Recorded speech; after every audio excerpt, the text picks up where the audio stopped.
கீழே அந்த பார்த்தன் G3 இப்படி போனாப்புல குத்தி கிடந்தது. அப்புறம் G3 எடுத்துட்டேன் இந்த ரைவில் பாகிஸ்தான் G3 எடுத்து புல்லுக்கு மேலே போட்டு மெல்ல போட்டு அப்படியே தவண்டு வந்தால் அது கிட்டத்தட்ட 100 மீட்டருக்கு மேலே ஆறு அங்கால அந்த புல்லும் ஆறு. அப்போ அதுக்கு மேலே ஏறி வெள்ளம்பத்தைக்கு மேலே ஏறி முடிச்சு வாரம் டான் சேட்டும் G3 தான் இருக்குது. ஜட்டி இல்லை, சரவும் போயிட்டு. இது நான் பட்ட கஷ்டத்தில் முதலாவது இதை போல் 42 அடி வாங்கியிருக்கிறேன் நான் ஆமிட்ட. இதில் எனக்கு வாழ்க்கையில் மறக்க முடியாத அம்புஸ் வந்து 2 இதே மாதிரி நான் இன்னொரு அம்புஸ்லேயும் மாட்டுப்பட்டிருக்கேன். இது வந்து எங்களோட போராட்ட வரலாற்றில் மறக்க முடியாத சம்பவம். அப்போ அந்த அடிப்படையில் அப்படி அமர்த்தி ஒரு ரோட்டு பக்கம் அந்த வயல் பக்கம் வந்தால் தவண்டு இருக்கிறோம். சரியாக ஒரு கிட்டத்தட்ட ஒரு 12:30 இருக்கும். அப்போ 12:30 இருக்கும் வந்தால் அந்த வயல் பக்கம் வரம்பெல்லாம் இருக்கும். ஆமியில் சூதான் தெரியுது. அந்த சறுக்கி விழுந்து ஆமி போயிருக்கிறான். ஃபுல்லாக ஆமியில் தடம். எனக்கு அந்த G3 வேலை செய்யாது. G3 கேஸில் இருக்குது. அதை கலட்டி கிளிமண்ணா தான் வேலை செய்யும். பாகிஸ்தான் G3 சேத்துக்குள்ளே தண்ணிக்குள்ளே விழுந்தால் வேலை செய்யாது. அப்போ எனக்கு G3 குரோஸாக போட்டேன். அப்போ விளாங்கா குண்டு இருக்கு என்னட்ட ஹோல்சரில். விளாங்கா குண்டு அப்படி லிவரில் பிடிச்சிட்டு வாய்க்க குப்பியை வச்சுட்டு நடக்கிறான். அப்படியே காட்டுக்குள்ளால மெல்ல அந்த வயல் சைட்டால் அப்படியே போய் கொண்டிருக்கோம். ஆமியில் தடம் தான் இருக்குது. போய் கொண்டிருக்கிறேன். அப்போ எனக்கு இந்த ஆமி நின்று எங்கேயாவது நில்லுன்னு சொல்லி சொன்னால் நான் டப்புன்னு என்ன அறியாமல் குண்டையும் இழுத்துருவேன், குப்பியும் கடிச்சிடுவேன். நானே சூசைட் பண்ணுறதான். என்ன அடிபட்டு சாகையில்லாத தானே. அப்போ அந்த அடிப்படையில் ஆமி ஏண்டா கூட தானா குண்டும் உருவப்பட்டுரும், வாய்க்கே குப்பியும் கடிபட்டுரும். என்ன சொன்னால் வேறு வழி என்ன நான் தனிச்சு போயிட்டேன். அப்போ சரியாண்டு 12:30 இருக்கும். அப்படியே போய் கொண்டிருக்கோம். பார்த்தா சண்டை நடக்குது. காட்டுக்குள்ளே சண்டை நடக்குது. ஒரு மணி இருக்கும். அப்போ நான் திரும்பி ஓடி வரேன். வந்த பக்கம் திரும்பி ஓடி வந்து ஒரு பத்தைக்குள்ளே போயிட்டு குந்தி கொண்டிருக்கோம். ஃபுல்லாக மழை பெய்யுது. என்னடா அந்த காட்டுக்குள்ளே நாங்கள் போகிற பக்கம் பொன்னானி பக்கம் சண்டை நடக்குது என்று சொல்லி போட்டு அங்கே வந்து குந்திருந்து பார்க்குறோம். குந்திருந்து பார்த்து எல்லாருன்னா என்ன செய்கிறோன்னா 3 மணி ஆயிட்டு. அப்போ 1:30க்கு சண்டை நடந்தது. அதுக்கப்புறம் சண்டை இல்லை காட்டுக்குள்ளே. அப்படி இருந்து நான் என்ன செய்ய மனச்சேனை மல்யுத்துக்கு வந்து நான் சில கட்டப்பிடிச்சா வந்திருக்கேன். எனக்கு அந்த மூளை வேலை செய்யலை. எப்படி காட்டுக்குள்ளே எங்களோட டீம் இருக்குது. அங்கே குயிலன்னியாக்கள் நிற்கிறாங்க. அப்போ குயிலன், கென்னடி, என்ன கவுரன்யாக்கள், சுதோன்யாக்கள் அன்றைக்கி. அப்போ அங்கேயே அந்த மூளை அங்கேயே பாருங்க. இராணுவத்திட்ட போக சொல்லாது, ஆர்மி கேம்பில் போக சொல்லாது, சனத்திட்ட போக சொல்லாது. புலி மீண்டும் காட்டுக்குலாம் போகணும். தட்டை தனியாக ஏன்னா எங்களோட பேஸுக்கு போகும்போண்டு அங்கே பேஸ் இருக்குது. அங்கே போகும்போண்டு போனால் 3 மணி போய் அந்த கோடிஸ் வீரச்சாவடைஞ்ச அந்த தீர்த்தத்தி அந்த பொன்னாங்கண்ணிக்கு இறங்குற அந்த தீர்த்தத்தியில் பார்த்தா ராணுவம் ஆமி விழுந்துருக்கு. சூவாலெல்லாம் சறுக்கப்பட்டு விழுந்துருக்கு. அந்த வண்டு பார்த்தா சூத்தடம் தான் தெரியுது. எங்களுக்கு ஆமியை கண்டா பயம் இல்லை. அந்த காட்டுக்குள்ளே சூவை கண்டா தான் மேல் சிலுக்கும். எங்கெங்கே ஆமி நிற்கிறானே தெரியாண்டு அந்த புல் அரைச்சி கொண்டு வர. நான் தனியாக 3 மணிக்கே இருட்டாயிட்டு மழை அந்த தவளை கத்தும் தவளை இட்டெஞ்சு கத்தும். காடெல்லாம் வெள்ளம் தண்ணி, அப்படி வெள்ளம் தண்ணி. இது சத்தியமா அந்த மாவீரன் மேல சத்தியம். இதெல்லாம் இது நான் கற்றுக்கொண்ட பாடம். இதை போல பல்லாயிரம் போராளிகள் எவ்வளவு துன்பத்தை அனுபவிச்சவங்க இன்றைக்கு இருக்கிறாங்க. அதே மாதிரி வீரச்சாவான் அடைஞ்சிருக்கிறாங்க. இது நான் கண்ட அனுபவம், எனக்கு நடந்த சம்பவம். அப்போ ஃபுல்லாக தண்ணியா. அப்போ பார்த்தா பண்டில் நான் ஆமி சரைக்கு விழுந்துருக்கேன். எங்கடா ஆமி இன்னைக்கு என்ன நான் நினைச்சேன் என்ன உயிரோட பிடிக்க போகிறானாங்க. அப்போ உயிரோட பிடிக்காம தான் நான் டவுல் குப்பியை வாய்க்க வச்சுட்டு கழுத்தோட குப்பியோட பிளாங்கா கொண்டு அந்த அந்த கிளிப்பெல்லாம் கடிச்சு நிமித்தி வச்சுட்டேன். ஏண்டு ஆமி அடோண்டாலும் சரி ஏண்டாலும் சரி குண்டு உருவப்பட்டு கையை விட்டுருவேன், குப்பியும் கடிச்சிருவேன். என்னச்சுன்னா இனி நான் தப்புறலன்னு முடிவு எடுத்துட்டேன். வெண்ட பிடிபடக்கூடாது என்ற ஒரு நோக்கத்தோட நான் அப்படியே போய் கொண்டிருக்கேன். அப்போ போய் கொண்டிருந்தாப்புல அந்த ஆறு அந்த வண்டை கடக்க பிளவுக்கு தண்ணி ஓடுது. தண்ணி எல்லா இடம் ஓடு. தண்ணியில் போனால் பாம்பு வரும். நான் பாம்பு தண்ணியில் போகும். போய் மரத்தில் ஏறும். இதெல்லாம் இந்த நீங்கள் இங்கிலீஷ் படம் தான் பார்த்துருப்பீங்க. படம் இது ரியல். அதுதான் நான் சொல்கிறேன். நான் பட்டேன். இன்றைக்கு நான் உயிரோடு இருக்கிறேன்னா அது மாவீரர் லட்சியம். இன்னும் எங்களால் ஏதோ ஒன்று எங்களோட மக்களுக்கு நாங்கள் ஏதோ செய்ய வேண்டிய தேவை இருக்குன்னு தான் நான் நினைக்கிறேன். இருந்தும் நான் இதை கேட்டதுக்கு எனக்கு இந்த பதிவை விடுறேன். இப்போ 3/4 மணி நேரம் வந்துட்டு வேணும்னா நான் பார்ட் 1 பார்ட் 2 அடுத்து தொடங்குறேன். அப்படியே போய் இன்னொரு 5 நிமிஷம் கழிச்சு போட்டு அப்படியே போய் நான் என்ன செய்கிறேன்னா ஒரு ஆறு ஒன்று இருக்கு அந்த தீர்த்தத்தி. அதால் மகாவலி ஆறு. அதான் அந்த ஆற்றுக்கிட்ட போனால் மணல் அரவாசி ஆறு வெள்ளையாக நொற சுழண்டு வரும் தண்ணி. அப்போ நான் நீந்துவன். ஆனா நீச்சல் இழுத்துரும். அப்ப இதுக்கிடையில எனக்கு அந்த ஒருவரும் இல்ல. அந்த 17 வயசும் எனக்கு. அப்ப என்ன செய்றேன்? நான் இனி தப்ப மாட்டேன்னு தெரியும். செத்துருவேன் காட்டுக்குள்ளன்றது விளங்குது. இருந்தும் நான் ஆத்துக்குள்ளால இவ்வளவு தண்ணி. அதுக்கு அங்கால எனக்கு போகையில நின்றா இழுக்குது தண்ணி. இழுத்து அந்த நீரோட்ட மகாவலி எங்கன்றது. அப்ப இழுத்து கொண்டு அப்ப நான் அப்படியே சுத்திட்டு வரேன். திரும்பி போக இயலாது எட்டு. அப்ப டப்புன்னு என்ன செய்யணும்? போய் ஒரு 50 மீட்டர் கடக்க இல்லாம இருக்கு. அவ்வளவு எட்டுது இல்ல தண்ணி. அப்ப நின்றா கீழால மணல் அரிக்கும். அப்படி இழுவ தண்ணி. அப்ப ஒரு 100 மீட்டர் வந்துட்டு இன்னொரு 50 மீட்டர் தான் கிடக்கணும். திரும்பி போனா பயமா கிடக்கு. திரும்பி எங்க போற ரெண்டு போட்டு இந்த ஆறு கடந்தா எங்கட பேஸுக்கு போயிடலாம் ரெண்டு சொல்லி போட்டு அப்படியே வந்து மெல்ல மெல்ல மெல்ல. அப்ப ரைவுல ஹோல்சரையும் ரைவுலையும் அருளைட்டினேன். அப்போ இல்லை அருளைட்டினேன் விடுபட்டுட்டு 3 அருளைட்டினேனும் விடுபட்டுட்டு கோல்சரும் ரைவுலையும் இப்படி உயர்த்திட்டு தண்ணிக்குள்ளாம் விடுபட்டது. அது கலட்டப்பட்டு அப்போ இப்படி உயர்த்திட்டு மெல்ல மெல்ல நீந்தி கொண்டு போய் அப்படியே கை மடங்கிட்டு எனக்கு இழுக்குது தண்ணி இழுக்க அப்படியே தாண்டு போகிறேன். எட்டுது இல்லை கீழே போய் அப்படியே போய் இந்த கோல்சரையும் மற்ற ரைவுலையும் இப்படி மாற்றிட்டு இப்படி உயர்த்திட்டு திரும்ப மற்ற கையில் வலிக்க கை மடங்கி கொண்டு போகுது. என்னால் சக்தி இல்லை எனக்கு அந்த வலிக்கலாம். அப்படியே கொண்டு போயிட்டேன். கொண்டு போனால் ஒரு மரத்துக்கிட்ட போய் அப்படி ரைவுலோட சேர்த்து பிடிச்சிட்டேன். மரம் ஒன்று சரிஞ்சு கிடந்த மதுரை மரம் ஒன்று அதில் பிடிச்சிட்டா. அப்போ பிடிச்சி மெல்ல மெல்ல அப்படியே கிடக்கிறோம். உடம்பெல்லாம் தண்ணிக்க. அதுக்கப்புறம் சரியான மெல்ல மெல்ல தவண்டு மேலே ஏறினா நடக்கலாம் போயிட்டு எனக்கு அந்த கெண்டை ஏறிட்டு நடந்தா விழுத்துது என்ன. அப்படியே போயிட்டு கொஞ்சம் நேரம் படுத்து கிடக்குறேன். களைச்சி போய் படுத்து கிடந்தா சரியாண்டு எழும்புறேன். சரியா டைமை பார்த்தேன். அந்த அவ்வளவு நேரம் மினக்கட்டு இருக்கிறேன். 3:30 5:40 2 மணி நேரத்துக்கு மேலே நான் அந்த தண்ணிக்குள்ளே அந்த வந்திருக்கேன் அந்த வண்டிலேருந்து.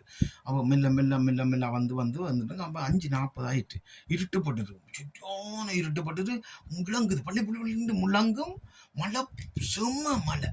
இப்போ இதுக்கிடையில் நான் வெளியில் மேலே ஏறிட்டு நான் ஷர்ட்டு மட்டும்தான் ஜட்டியும் இல்லை. ஆனால் அந்த ஷர்ட்டு வந்து துடை அளவில் இருக்குது. நான் சின்ன ஆள் தானே 17 வயது துடை அளவில் எனக்கு ஷர்ட் இருக்குது. அப்போ இருந்தால் அப்போ எனக்கு அந்த சிந்தனையும் ஒன்றும் இல்லை. சரி போகும் பிறகு நீ பேஸ் வந்துட்டு தானே கொண்டு விட்டு அங்கே போனால் பேஸுக்கிட்ட போயிட்டேன். ஃபுல்லாக வெட்டை அந்த பொன்னாங்கண்ணி வெட்டையெல்லாம் இடுப்பளவு தண்ணி தான். அவடத்துக்கு போனால் மான் இறைச்சி இவங்க வெட்டைக்கு போயிட்டு வந்து மான் சுட்டுருக்காங்க. அங்கேயும் ஆமி வந்துட்டான். இங்கேயும் அடி விழ அங்கேயும் அடி விழுந்துட்டான் ஆமி.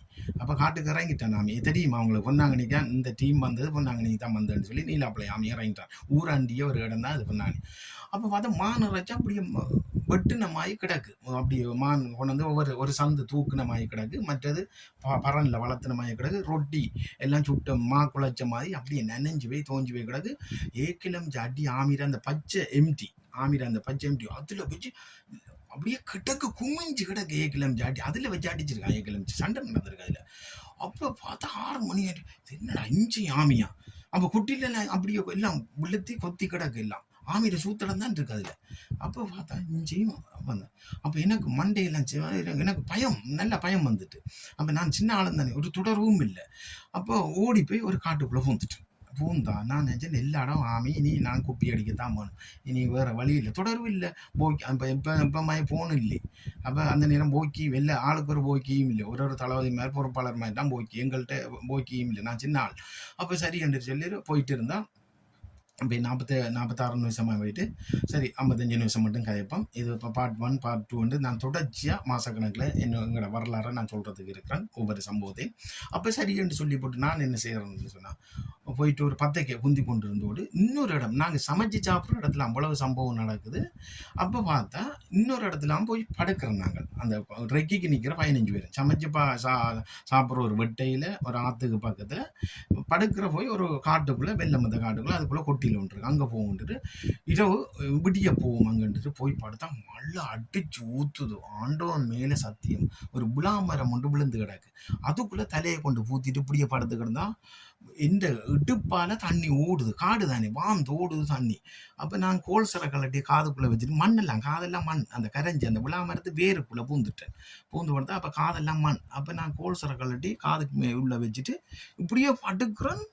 அந்த சுற்றான நித்திர போகுது, அவ்வளோ மழை பெய்யுது, வெறும் ஜட்டியும் இல்லாமல் சேட்டோட படுக்கிறார். அப்போ என்னடா அந்த அப்படி களை நித்திர போகுது, நுழம்பு மழை விட்டு கொஞ்சம் முடிய நுழம்பு கும்பம், அதை விட தண்ணி இடுப்பால் தண்ணி போய்கொண்டு அந்த வாழ்ந்து ஓடிக்கொண்டே இருக்குது தண்ணி அந்த ஒரு கரையால். அப்போ அப்படியே படுத்து கிடக்குறோம், படுத்து கிடந்தா முடியட்டும் டைமை பார்க்குறது, முடியட்டும் பார்த்தா முழக்கவும் மழை 11ஆம் மாதம் 10ஆம் தேதி 15ஆம் தேதி இருக்கும்.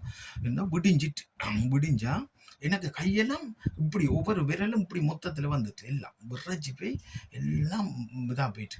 அப்போ விடிஞ்சு இதெல்லாம் போகிறேன். அப்போ சரியான்னு சொல்லி போட்டு அந்த கொட்டிலுக்கு போகும்போது அங்கே போய் மெல்ல அந்த ஒரு சைட்டால் போகிறேன். எல்லா இடமும் அந்த கொம்பாஸில் போயிருக்கான் ஆமி. எல்லா காடு எல்லாம் பத்தையெல்லாம் மிட்டிச்சு ஆமிட சூதான் இருக்குது. அந்த அவ்வளோ தண்ணிக்குள்ளேயும் அந்த ஆமிட சூத்தடம் அந்த சறுக்கி விழுற சில இடத்துல அந்த புல்லுகளுக்கு மேலே சேறுகளும் இதுகளும். இது என்னடா இஞ்சியும் போய் அடிச்சிருக்கானோ, இருந்தாலும் போய் பார்க்கணும். அங்கே போய் பார்த்தா கொட்டியில் எரிஞ்சு கிடக்கு. திரும்பி ஓடி வந்து ஒரு 10க்கு பூந்துட்டேன். அப்போ நான் பார்த்தா ஆமி இஞ்சா நிற்கிறான். இது பாருங்க, நான் இதெல்லாம் ஒரு தெய்வ சக்தி, இன்னும் கடவுள் என்ன கொண்டு வந்தது எனக்கே தெரியாது. அப்போ நான் கடந்து போய்கொண்டிருக்கிற நேரம்ல அந்த பின்னேற டைம் தான் அடியும் விழுந்திருக்காங்க. அடி விழுந்தோன்னே இயக்கம் அங்கால ஓட, ஆமியும் அந்த பக்கமே திரத்தி போய் சண்டை நடந்திருக்கு. ஆமி அடிச்சு கொண்டே அங்கே போயிட்டான், சாம்பை புட்டி ஆமி. அதுக்கப்புறம் நான் திரும்பி ஓடி வந்து ஒரு 10க்கு இருந்தால் நடக்கிறேன். திரும்பி இஞ்சால வருவோம், மணச்சனைக்கு வருவோம் என்று நடந்து 6 கிடைக்கலாம். காடு முழுக்க வெள்ளம். எந்த மரத்தில் ஏறி பார்த்தாலும் மட்டத்துக்கு போகுது தண்ணி. ஆறும் தெரியுதில்ல, காடும் தெரியுதில்ல, அப்படி தண்ணி மாறி மழை. அப்போ போய் ஒரு சின்ன வானம் வந்து எட்டாது போனால் வெட்டையில் முதல்ல கிடக்கும். நடந்து கொண்டு முதல்ல இப்படி பெருசாக படுத்து கிடக்கும் வெட்டையில்.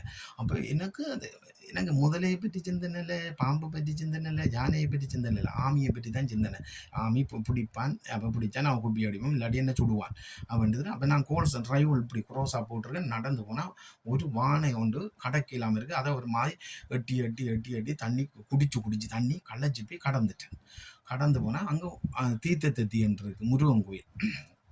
அதில் அந்த ஆரோன்று இருக்குது ராக்குழி. அது கடந்தால் அங்கே மணச்சனை போயிடலாம். இந்த யூடியூப் கேட்குறாங்களே தெரியும். அதுக்கு போயிட்டேன். அதுக்கு போய் அந்த உண்மையாக ரியலாக நடந்த சம்பவம். உலகம் சொல்லக்குள்ள நான் பொய்ய சொல்லக்கூடாதானே.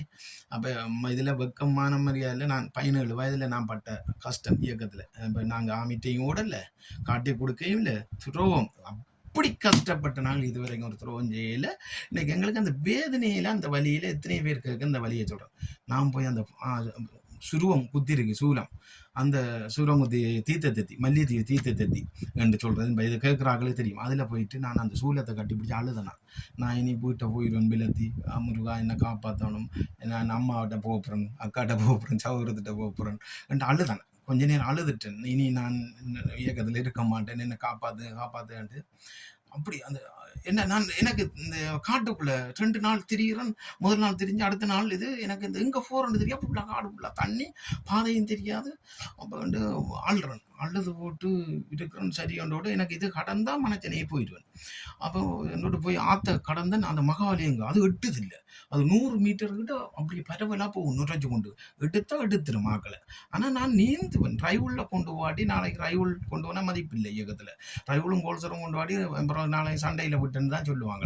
எனக்கு ரைவுளும் கோல்சரும் தான் பிரச்சனை. தனியாக ஆளுன்னா நான் எத்தனை கிலோமீட்டர் நீந்துவேன். ஏன்னா நான் செம்மலையிலேருந்து வண்டி ஓடினா கடலால் 10 கிலோமீட்டர்கிட்ட நாங்கள் செம்மலையிலேருந்து அலம்பேலுக்கு நீந்துவோம், அலம்பிலேருந்து செம்மலைக்கு நீந்துறோம். நீச்சல் பயிற்சி எடுத்து ஆக்கள் நாங்கள்.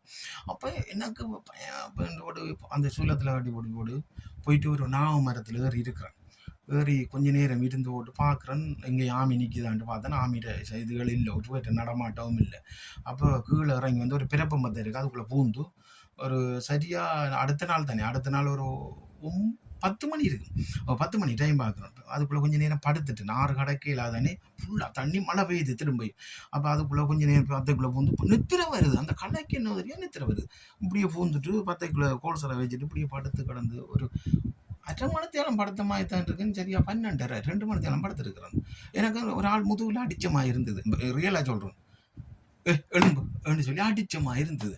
திகச்சு வீருட்டுக்கு உண்மையாக நடந்த சம்பவம் மேல்ஸ் இருக்குது. விழும்பிட்டு அப்படியே ரைவில் தந்துக்கிட்டேன்னு தேடி பார்த்து 10 இழுத்துட்டு ஓடிட்டேன். ரைவில் இழுத்துட்டு ஓடி போய் குந்தி கொண்டு இருக்கேன்னு பார்த்தேன்னா அங்கே அலைஞ்சால ஒன்றும் இல்லை. பார்த்தா குரங்கு தான் பாயுது அங்கே அலைஞ்சால. அப்போ ஒரு இதையும் காணலை. எனக்கு அந்த திகைச்சு போன பிறகுதான் நான் அந்த அதில் முருகன் இருக்குது, வைரவர் இருக்குது மேல் சிலை, அவர் தான் அடித்த எலும்பு போகலாமன்ற மாதிரி தான் எனக்கு அடித்தது. எனக்கு இந்த புள்ள மேலெல்லாம் ஒரு இந்த இதெல்லாம் சிலுத்து வருது. அப்போ இதெல்லாம் 17 வயசில் நடக்குது எனக்கு 92 நாள். அப்போ நான் சரின்னு சொல்லி போட்டு திரும்பி வந்து கிடக்கிறேன். கடந்தா எனக்கு அந்த முதல் எட்டாமல் இருந்த தண்ணி இப்படியே இவ்வளவுக்கு இருக்குது. அப்படியே கடந்து பாருங்க அந்த அந்த கடவுள் அருள். அதுக்கப்புறம் நான் கந்த சட்டி கௌரிக்காப்பெல்லாம் பிடிச்சேன். அதுக்கப்புறம் சரின்னு சொல்லி அப்படியே கடந்து வந்தால் ஒரு 20 மீட்டர் தான் கடக்கலாமல் இருக்குது. அது ஒரு அந்த பெண்ட் உண்டு, அதில் தண்ணி சுற்றுது வெட்டுதில்லை. அப்போ திரும்பி போகணுன்னா 150 மீட்டர் பின்னுக்கு போகணும். நான் சரி வரா என்னோட கோல்சரையும் இதையும் பிடிச்சி இப்படியே வலிச்சு தானே அப்படி தான் கை மட்டங்கி போய் பேரில் பிடிச்சிட்டேன். ஆற்றுல ஒரு மரம் உண்டு, வேர்கள் இருக்காங்க ஆற்று சைட்டில், அதில் போய் பிடிச்சி ரயிலை மேலே வச்சு நானும் மேலே வச்சு மேலே ஏறிட்டேன். மேலே ஏறினா கலைக்குது. என்ன அந்த சாப்பாடும் இல்லை, முதல் நாளும் இல்லை, கலையும் நடையும் பயம். அப்போ என்ன இனி திகச்சு ஒரு பேரையும் காண இல்லை. நான் அப்படியே நடந்து பார்த்தா ஆற்று ஒரு திரும்பி மணச்சென்னை பக்கம் போவோம்னு பார்த்தா ஃபுல்லாக ஆறுதான் தண்ணி. அப்போ அதுக்குள்ளே நடந்து போனால் ஜான கிடங்குகள் இவ்வளவுக்கு தண்ணி இருக்குது. திடீர்னு போக என்ன தாற்றும் தண்ணி குடிச்சு எழும்போக்குள்ள பார்த்தா புஷ்ஷண்டு பாம்பு ஓடும் அந்த தண்ணிக்குள்ளால. இப்போ இந்த நான் பாம்புலாம் புஷ்ஷண்டு போகும், அந்த தண்ணியால் நீந்தி போகும் எனக்கு முன்னுக்கெல்லாம். அப்போ பாருங்க இந்த இதெல்லாம் அந்த படம் மாதிரி இருக்குது எனக்கு. நான் பாம்பு போகுது எனக்கு அதை பற்றி காணல. இப்படி தண்ணி ஏற்றுவேன் நான், எத்த ஓடும். அப்போ கீழெல்லாம் சுழி ஓடி போகும் பாம்புகள் சொல்லப்படையே இல்லை. அதெல்லாம் எங்களுக்கு இது இல்லை, அதெல்லாம் அந்த கடவுளில் செயல். அப்போ நான் அப்படியே நடந்து வரேன். நான் அடுத்த பார்ட் 2ல் நான் சில விஷயத்தை சொல்கிறேன். 53 நிமிஷம் வந்துட்டு நடந்து வந்து நான் அடுத்த கட்டம் வந்து 2வது பார்ட் 1 பார்ட் 2ல் என்னுடைய வரலாறு, போராட்ட வரலாறும் நான் பட்ட வேதனையும் 2வது பாகத்தில் அடுத்த விடையும் வரும் என்றதனை சொல்லிக்கொண்டு இதிலிருந்து விடைபெறுகிறேன். நன்றி, வணக்கம்.